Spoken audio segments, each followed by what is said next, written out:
त देरे मामा खे आगाह कयूं ॿिनि धारदार हादसनि में नींगर फोती वियो आहे जॾहिं त 3 ॼणा ज़ख़्मी थिया आहिनि इस्पताल मुंतक़िल कयो वियो आहे। ॻोठु हैदर चांडिया वासी नींगर नईम नुनारी मींहं जे टकर में फोती वियो आहे। अहम ख़बर खे ॾियूं पिया शाह जे लाड़े वटि कार ऐं शेज़ोर में बि टकर थियो। हादसे में 3 ॼणा सख़्त ज़ख़्मी थिया आहिनि। देरे मामा खे ख़बर ॾियूं पिया ॿिनि धारदार हादसनि में नींगर फोती वियो आहे जॾहिं त 3 ॼणा सख़्त ज़ख़्मी थिया आहिनि। ॻोठु हैदर चांडिया वासी नईम नुनारी मींहं जे टकर में फोती वियो। ॿिए पासे शाह जे लाड़े वटि कार ऐं शेज़ोर में टकर थियो। 3 ॼणा सख़्त ज़ख़्मी थिया।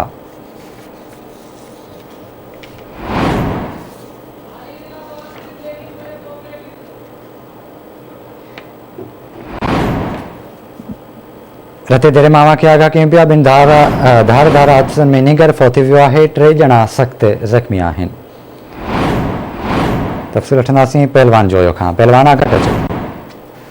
जी बिल्कुल रते दर लग छा जे लाड़े वटि कार ऐं शेज़ोर में टक्कर थी पियो आहे जंहिंमें 3 ॼणा ज़ख़्मी थी पिया आहिनि जिन खे लाड़काणे इलाज लाइ मुंतक़िल कयो आहे।